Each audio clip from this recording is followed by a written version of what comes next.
अस्सलाम वालेकुम। मैं हूं आज़म चौधरी और आप देख रहे हैं टेबल टॉक। ये आबना हरमज़ इस वक्त एक मुअम्मा बन के रह गई है। आबना हरमज़ खोली गई जुमे के दिन और पूरी दुनिया के अंदर एक उम्मीद की किरण पैदा हुई। और जो मईशत पूरी दुनिया की दबाव का शिकार थी, मार्केटों के अंदर एक खलबली नज़र आई और तेल की कीमतें 10% नीचे गिरती हुई नज़र आई। लेकिन आज कल ईरान ने दोबारा ऐलान किया कि उन्होंने आबना हरमज़ दोबारा बंद कर दिया, जिसकी वजह से एक दफ़ा फिर तशवीश फैल गई है पूरी दुनिया के अंदर। क्योंकि आबना हरमज़ तकरीबन 25%, 20 से 25% के करीब जो ट्रेड है उसको कंट्रोल करती है दुनिया की, जिसकी वजह से सबसे बड़ी जो मुतासर हुई है मिडल ईस्ट के साथ साथ जो फार ईस्ट और उसके साथ ये तमाम जो ममालिक जो जहाँ जिनकी ट्रेड आबना हरमज़ से गुज़रते हैं, जहाज़ गुज़रते हैं, वो सब इससे शदीद मुतासर नज़र आ रहे हैं। अब जंग किस रुख पर जा रही है? क्या ये मुज़ाकरात का सिलसिला ये शुरू हो पाएगा? क्योंकि ये कहा जा रहा था कि इतवार को इस्लामाबाद के अंदर दोबारा एक मुज़ाकरात का सिलसिला शुरू होगा, जो नहीं हो पाया। अब पीर का कहा जा रहा है, पीर को भी हुकूमत ने ऐलान किया है कि पीर को भी नहीं हो पाएंगे। और सदर ट्रंप ये एक तरफ धमकियाँ दे रहे हैं ईरान को कि अगर बुध तक उनके साथ डील तय ना की तो वो पता नहीं फिर क्या कर देंगे ईरान के साथ, जिस तरह माजी में धमकियाँ देते रहे। लेकिन दूसरी जानब वो उन्होंने प्रेस कॉन्फ्रेंस करते कहा कि ईरान के साथ हमारे मुज़ाकरात बहुत अच्छे चल रहे हैं। एक तो सदर ट्रंप की ये समझ नहीं आती कि उनके किस बयान पर यकीन किया जाए और किस पर ना किया जाए। अब जंग का क्या मुस्तकबिल क्या नज़र आ रहा है और पूरी दुनिया की जो मईशत एक दफ़ा फिर जो मुश्किल का शिकार है, उसका क्या मुस्तकबिल है, इन तमाम चीज़ों पर डिस्कस करें। इसके साथ साथ पाकिस्तान की जो डोमेस्टिक हमारी जो मईशत है, डोमेस्टिक हमारी जो परेशानियाँ हैं, माली तौर पर एक दबाव है, उसका क्या हल है इस हुकूमत के पास, या उसको कैसे हल किया जा सकता है। इन तमाम मौज़ूआत पर हम बात करेंगे। हमारे साथ इस वक्त सीनियर जर्नलिस्ट, सीनियर तज्ज़ियाकार जनाब शहजाद फारूकी साहब हैं, उनके साथ जनाब दफाई तज्ज़ियाकार हैं ब्रिगेडियर लियाकत तूर साहब। इनके साथ साथ जो साबिक इंटेलिजेंस चीफ रहे हैं, जॉइंट डायरेक्टर जनरल आईबी जनाब डॉक्टर नवीद अलाई साहब, वो भी हमारे साथ हैं। और जैसे ही और मेहमान भी ज्वाइन करेंगे उनसे आपको अपडेट करते जाएंगे।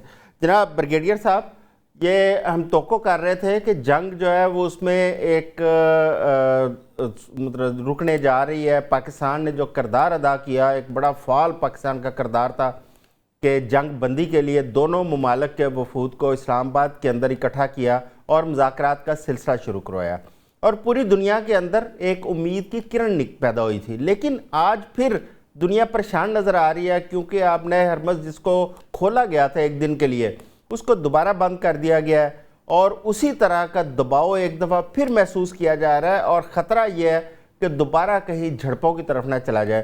क्या आप क्या देख रहे हैं, क्या मुस्तकबिल है इस सीज़ फायर का या जंग का? बिस्मिल्लाहिर्रहमानिर्रहीम। जी, अल्हम्दुलिल्लाह पाकिस्तान की बड़ी सफारती कामयाबी थी यहाँ पर दोनों मुतहारिब कुव्वतों को ले आना इस्लामाबाद और उनके दरमियान मुज़ाकरात करवा देने। और वो मुज़ाकरात इतने कामयाब थे कि बस 2-4 हाथ जब के लबे बाम रह गया वाली बात थी। बहरहाल अमेरिका वाले कह गए कि हमें ईरान की शराइत मंजूर नहीं है और हम किसी नतीजे पे नहीं पहुंच सके, अगरचे हमने 21 घंटे लगाए इन मुज़ाकरात में और इस मामले को हल करने में किसी तरह। लेकिन उसके बाद फिर उम्मीद की सूरत हाल पैदा हुई जब दोबारा यहाँ पर पाकिस्तान में ही, इस्लामाबाद में ही दोबारा मुलाकात की उम्मीद बंधी, जब दोनों तरफ से स्टेटमेंट्स आ गई कि हम दोबारा मुज़ाकरात करना चाहते हैं। और पाकिस्तान की सालिसी पर अमेरिका ने भी एतमाद का इजहार किया और ईरान ने भी एतमाद का इजहार किया। और उसके बाद यहाँ तक हो गया कि ईरान ने आबनाए हुर्मुज़ खोल दी और ये था कि अब 1-2 दिन के अंदर इस्लामाबाद में दोबारा बैठक होगी और उसमें कोई न कोई हल निकल आएगा। लेकिन उसके बाद जो एक शर्त थी ईरान की कि बैरूत में जो हमले जारी हैं इजराइल की तरफ से लेबनान में, उनको भी रोका जाए और उनको भी वहाँ जंग बंदी को भी सुलह से मशरूत कर दिया जाए। और ये बात मान ली और प्रेसिडेंट ट्रंप ने बयान भी दे दिया कि यहाँ पर बेरूत में जंग बंद होनी चाहिए, इजराइल का हमला रुकना चाहिए। लेकिन आज फिर इसराइल ने वहाँ पर हमला किया और बड़ी तबाही की, जिसके नतीजे में ईरान ने भी अपनी आपने हुर्मुस को जो खोला था उसको दोबारा बंद कर दिया। तो ये थोड़ा बड़ा नाजुक मामला है। इसके अंदर कभी गर्मी कभी सर्दी होती है। मेरे ख्याल के अंदर ये दोबारा मुलाकात हो जाएगी और उम्मीद काफी है कि कोई मुस्तकिल हल इस सूरत हाल का निकल आएगा। उसकी वजह यह है कि यहाँ पर जंग जो है ये एक ऐसा भंवर है जिसके अंदर दूसरी बड़ी आलमी ताकतें जो हैं वो मुलवस हो सकती हैं। चीन और अमेरिका के दरमियान कुछ तल्ख बातों का तबादला हुआ है। चीन ने अपने 2 जहाज़ों को कहा कि तुम गुजरो, हम देखते हैं कौन रोकेगा। वो गुजर गए। अमेरिका ने उनके खिलाफ कार्रवाई नहीं की। उसके बाद अमेरिका की स्टेटमेंट आई कि अब अगर रुका तो हम कार्रवाई करेंगे और उसको बज़ोर रोक देंगे। तो ये तल्ख जुमलों के मुकालमों का जो तबादला है, ये एक कुदरती बात है। इतने बड़े झगड़े को रुकने की जाए तो इस किस्म की बातें होती हैं। हमें उम्मीद रखनी चाहिए कि इसका कोई मुस्बत हल और मुस्तकिल हल निकल आएगा। बिल्कुल। और अगर निकला तो उसका तमाम तर क्रेडिट जो है उसका सेहरा पाकिस्तान के सर होगा और पाकिस्तान को भी अपने लिए एक रोशन मुस्तकबिल की ज़रूरत है और उम्मीद है। और पाकिस्तान का जो किरदार रहा है इस कज़िये के अंदर, इस झगड़े के अंदर, वो इंतहाई शानदार रहा है। हमें बेशक 78 सालों में इतनी ज़्यादा सफारती कामयाबी और शोहरत, अच्छी शोहरत कहीं नहीं मिली। अब बेशक मिली ये है तो इसको पाकिस्तान, अल्लाह का शुक्र अदा करना चाहिए बेशक और पाकिस्तान उम्मीद का रखनी चाहिए कि किरदार ये बड़ा, किसी अच्छे मंजिल चढ़ जाए। बेशक पाकिस्तान का किरदार बड़ा लाजवाब था इस तमाम सूरत जंग को रुकवाने के लिए, अमन कायम करने के लिए। शहजाद फ़रूकी साहब, एक तरफ अमेरिका की जानब से धमकियाँ आती हैं ईरान को, दूसरी जानब मुज़ाकरात की बात भी आती है, डील की भी आती है। अच्छा, मुज़ाकरात के लिए हाथ भी अमेरिका ने आगे बढ़ाया था और पाकिस्तान का बुनियादी किरदार था दोनों को एक टेबल पर बिठाने का। अब ये जो दोबारा आपने हरमज़ को कभी खोला गया कभी बंद किया गया, क्या लग रहा है कि ये ईरान इस वक्त दबाव बढ़ा रहा है अमेरिका के ऊपर या अमेरिका ईरान के ऊपर दबाव बढ़ा रहा है? बिस्मिल्लाहिर्रहमानिर्रहीम। बहुत शुक्रिया जय साहब। और मैं 89 के चैनल्स के मुख्तलिफ प्रोग्रामों में अपनी राय का इजहार तसलसल से करता रहा हूँ। आपके नाजरीन के लिए मैं समराइज कर देता हूँ कि मेरी नाकस राय में इस मसले का हल इतना जल्दी और इस कदर आसानी से नहीं निकल सकता था, क्योंकि ये दोनों फरीक तो 47 बरस से आमने सामने भी नहीं हुए और ना ही किसी टेबल पे बैठे हैं। और हम ये एक्सपेक्ट कर रहे थे कि एक मुलाकात होगी 11 अप्रैल को और उसके नतीजे में एक मुआहदा साइन हो जाएगा और हम सारे बगलें बजाएंगे और शादियाने बजाएंगे और सबकी जिंदगी आसान हो जाएगी। ऐसा होना नहीं था और मेरे नजदीक इसको टाइम लेना, इसके ऊपर टाइम लगना था और वही हो रहा है। हाँ, जिस वक्त जेडी वैंस यहाँ पर मौजूद थे और ईरानी ईरानी वक्त यहाँ पे मौजूद था, तो माहौल एक ऐसा बन गया था कि लगता था कि शायद कोई मुआहदा, कोई एग्रीमेंट हो जाएगा, लेकिन एग्रीमेंट नहीं हुआ। अब देखने वाली बात यह है कि इस सारी जंग में सिवाय अमेरिका को नुकसान के और कुछ हासिल नहीं हुआ। इसराइल के उकसाने पर ये ऑपरेशन रजीम चेंज शुरू तो किया गया, लेकिन ये किसी तौर पूरी अपनी अपने मकासद हासिल करने में नाकाम रहा, जिसकी वजह से अमेरिका पर दबाव बढ़ गया। क्योंकि उनको तो ये लगता था कि बस ये ऊपर वाली क़यादत हम हटा देंगे और उसके नतीजे में यहाँ पे रजीम चेंज हो जाएगी और वो अमेरिका नवाज कोई हुकूमत हम बना देंगे। रज़ा शाह पहलवी के बेटे उधर से बैठ के बयानात दे रहे थे और उससे ये लग रहा था कि ये सूरत हाल चेंज हो जाएगी, अवाम सड़कों पर आ जाएगी। लेकिन हुआ ये कि वो जो बच्चियां, जिस स्कूल पर हमला हुआ उसके नतीजे में ईरान सड़कों पर तो आया, लेकिन वो तो हुकूमत के हक में आया और मौजूदा रजीम के साथ आकर खड़ा हो गया। अब इसराइल की इस रिपोर्ट पे कि आप सिर्फ ऊपर से ये रजीम उड़ा दे तो ये काम बन जाएगा, वो सारी गलत हो गई। उसके नतीजे में इनको नुकसान भी उठाना पड़ा। यूरोप ने साथ देने से इनकार कर दिया, बर्तानिया साथ नहीं चला, नेटो ने जवाब दे दिया। यहाँ तक कि अगर ऑस्ट्रेलिया और इटली के लोग जो है वो आपको लिफ्ट ना कराएं तो इसका मतलब ये है कि आपको दुनिया में जो आपकी पजीराई है वो कम हो रही है। अंदरूनी तौर पर ट्रंप के खिलाफ वहां पर बड़े-बड़े मुजाहरे हुए और उसकी अप्रूवल रेटिंग जो है वो ड्रामाई हद तक गिर गई। इस वक्त वो 30% के आसपास उसकी अप्रूवल रेटिंग है, जो कि उसके इस दौरे इक़्तिदार में, बल्कि पिछले दौरे इक़्तिदार को मिलाकर भी देख लें, तो ये कम तरीन सतह है। हम्म। तो उस लिहाज से देखा जाए तो ट्रंप को सुलह की ज़रूरत है। वो इस सारे कज़िये से बाइज़्ज़त तौर पर निकलना चाहता था, जिसके लिए पाकिस्तान की खिदमत हासिल की गईं। लेकिन अनफॉर्च्यूनेटली उस वक़्त एक ऐसा मौका आया कि जब साइन हो सकते थे, लेकिन सदर ट्रंप ने मना कर दिया। ग़ालिबन इम्कान यही है कि इस्राएली प्रेशर था और इसराइल ये चाहता था कि जो लिबनान पे उसका मामला है, वो कुछ और लोगों को वहाँ पर नुकसान पहुँचा सके। वहाँ पर जो उसके हमास और दीगर तंज़ीमों के साथ उसके जो मामलात हैं, वो उनको सेटल करना चाहता था। वो टाइम इनको मिल गया, लेकिन ईरान अड़ा रहा कि जब तक आप लेबनान में जंगबंदी नहीं करेंगे, तो ये मामला हल नहीं होगा। हम्म। जब ये मामला हल हो गया, उस वक़्त ये उम्मीद पैदा हुई जब सदर ट्रंप ने, देखिए इसराइल ने ऐलान नहीं किया कि हम लेबनान के साथ जंगबंदी कर रहे हैं। सदर ट्रंप ने एक मर्तबा खुद खुद से आके ये कहा कि जी इसराइल ने 10 रोज़ की जंगबंदी कबूल कर ली है लेबनान के हवाले से और ये मुज़ाकरात करने बैठ रहे हम्म। हैं। एक उम्मीद पैदा हुई जिसके नतीजे में फिर वहाँ पे भी सहाफ़ियों ने पूछा, "क्या आप पाकिस्तान जा रहे हैं, इस्लामाबाद जा रहे हैं?" उन्होंने कहा, "हाँ जी, मैं जा सकता हूँ। आपको किसी वक़्त भी कोई अच्छी खबर मिल सकती है।" यहाँ एक खातून जो रिपोर्टर थी, उनको भी उन्होंने यही कहा कि आप 2 दिन रुक जाएँ। लेकिन उस वक़्त भी मुझे ख़दशा ये था कि ये सारा कुछ इतनी आसानी से और इस तरह से नहीं होगा, चूँकि यहाँ पर 47 साल की ना सिर्फ़ गलतफ़हमियाँ हैं, बल्कि मुफ़ादात का बराह रास्त टकराव है। जो अमरीकी एस्टेब्लिशमेंट है उसको चलाने के लिए पीछे जो ज़ायनिस्ट लॉबी काम करती है, उनका इंटरेस्ट ये है कि ईरान को तहस-नहस कर दिया जाए और इस काबिल ना छोड़ा जाए कि वो कभी भी इसराइल के लिए खतरा बन सके। फरूकी साहब, एक इस ट्रस्ट खतरे को वो डेफिसिट भी एक तो फरूकी साहब एक ट्रस्ट डेफिसिट भी तो है ना। आप देखेंगे जब दोहा जी, के जी, जी, अंदर जी। ये जो आज वाक़या मुज़ाकरात। हुआ है जय साहब, जी जो दो। आज वाक़या हुआ है ये उसी ट्रस्ट डेफ़िसिट की वज़ह से जी हुआ है कि बिल्कुल। पहले उन्होंने जंगबंदी कर दी, उन्होंने अपना उर्मुज़ खोल दी। हाँ। लेकिन उसके बाद वो जो अमरीकी नाकाबंदी वाला मामला था, उसके ऊपर कोई पेशरफ़्त नहीं हुई तो ईरान मशकूक हो गया। उसने हम्म। कहा इनकी नीयत में फ़र्क है। उनको ये लग रहा है कि ये टाइम गेन करके एक दूसरा बड़ा हमला करने जा रहे हैं। तो इसलिए पाकिस्तान एक ज़्यादा डेलिकेट पोज़ीशन में आ जाता है, चूँकि वो गारंटर भी था और वो इन मामलात को पस-ए-पर्दा चलाने में जितना हमें बताया जा रहा है, उससे ज़्यादा पाकिस्तान बिल्कुल का किरदार है बिल्कुल ठीक और हो ये गया फरूकी इंशाअल्लाह किसी साहब। वक़्त तारीख़ इस पे रोशनी डालेगी। जी बिल्कुल ठीक हो गया।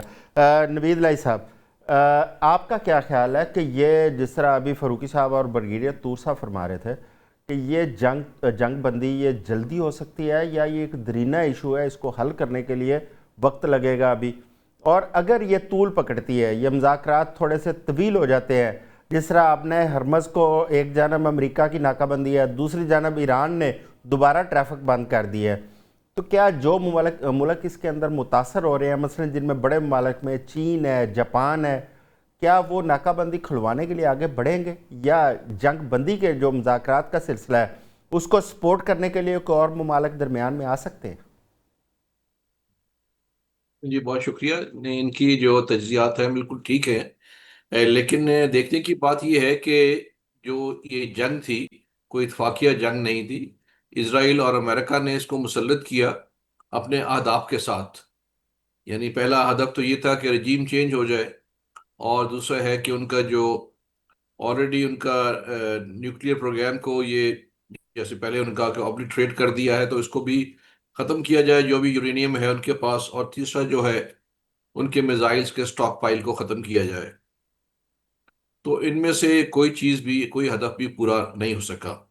इसके इन अहदाफ के पीछे मुहरक़ात ये थे कि इसराइल पुश कर रहा था कि उसको ईरान से हमेशा से ख़तरा है, लिहाजा उसको बिल्कुल डीकैपेसिटेट कर दिया जाए, या तो रजीम चेंज हो जाए या बिल्कुल ही उन्हें उनकी जो मिलिट्री माइट है वो ख़त्म कर दी जाए। तो अभी भी अगरचे मैं समझता हूँ कि जब जेडी वैंस यहाँ पे आए हैं तो 80% होमवर्क हो चुका था, और यहाँ पे आए और आप देखिए कि जो उन्होंने बात की उसके मुताबिक जिस इशू के ऊपर ब्लॉकेड हुआ या एग्रीमेंट नहीं हो सका, वो बड़ा फ्रिवलस था इस लिहाज से कि उसने कहा कि we have already destroyed their nuclear programme, but हमें ईरान अब ये इंटेंशन शो करे हम्म। कि हम ये दोबारा रिवाइव नहीं करेंगे।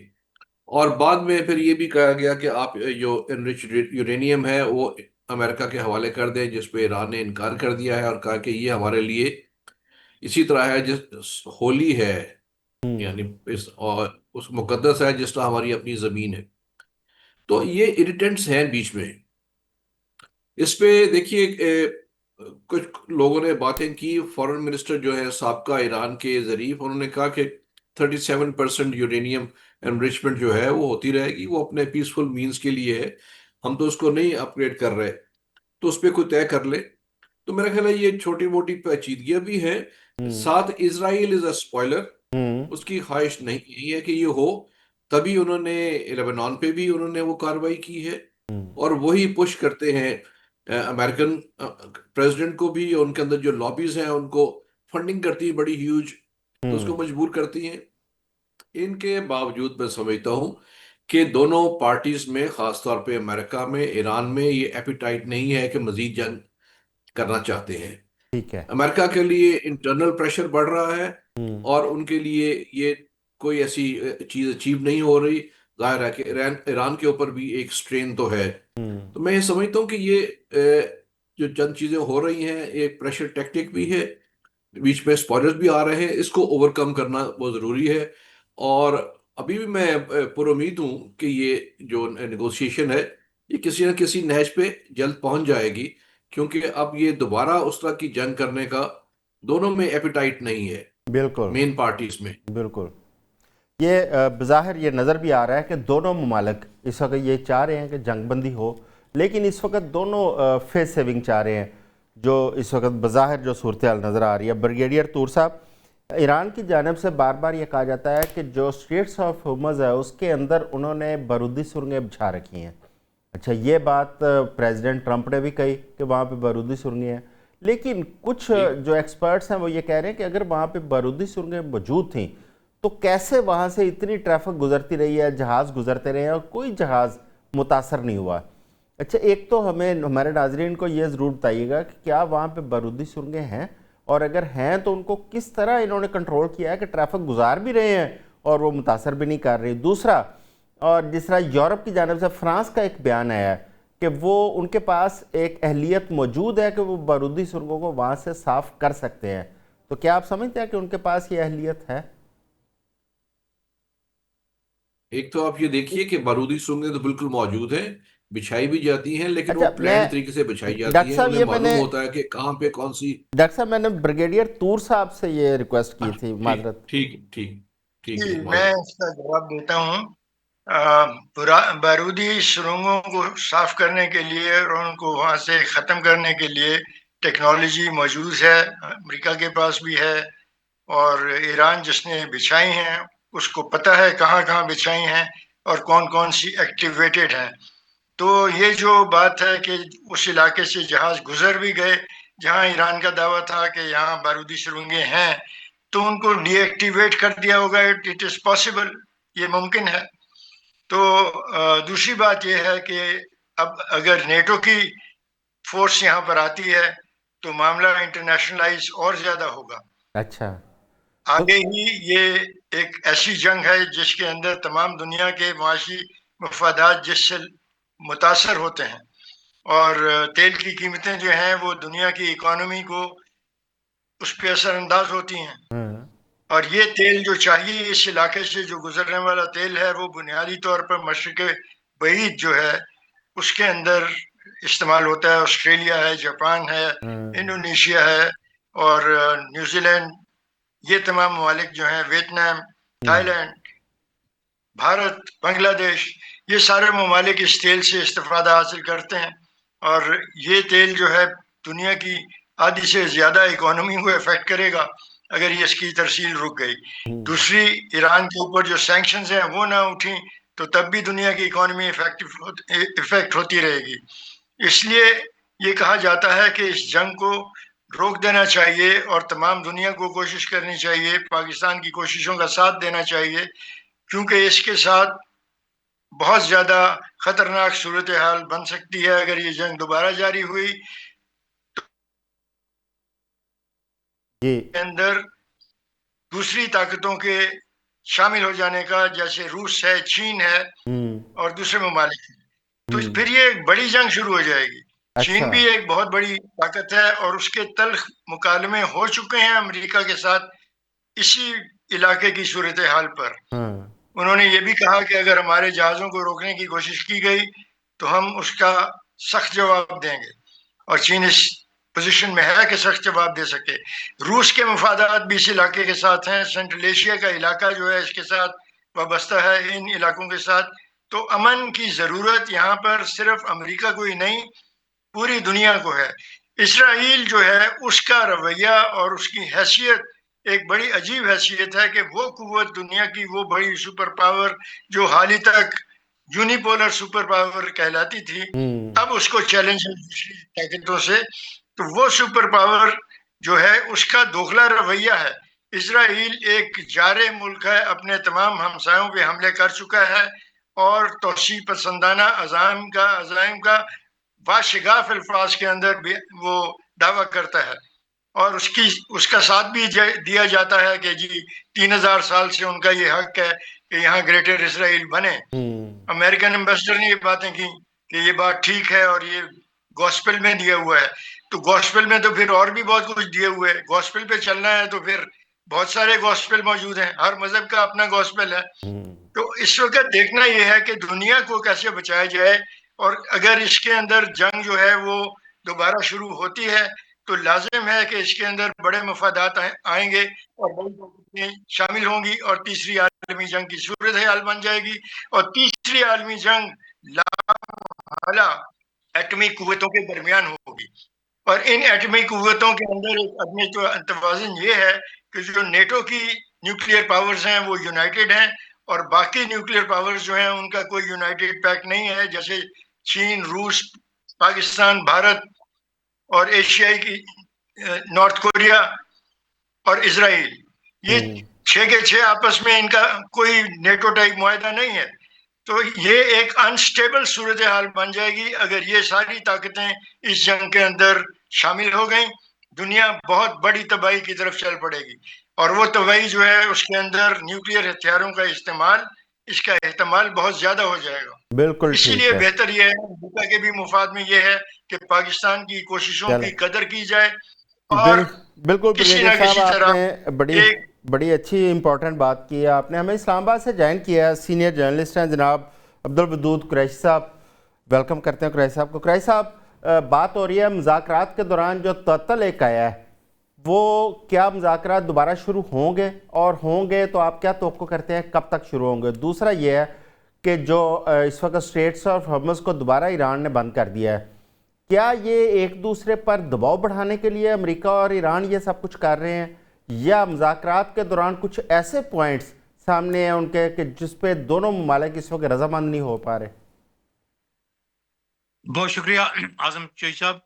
सूरत हाल यह है कि ईरान और अमेरिका के दरमियान जो मुज़ाकरात का सिलसिला था, जो 10 पॉइंट और 15 पॉइंट है, उनमें से खासे पर आपस में इत्तफाक हो चुका है।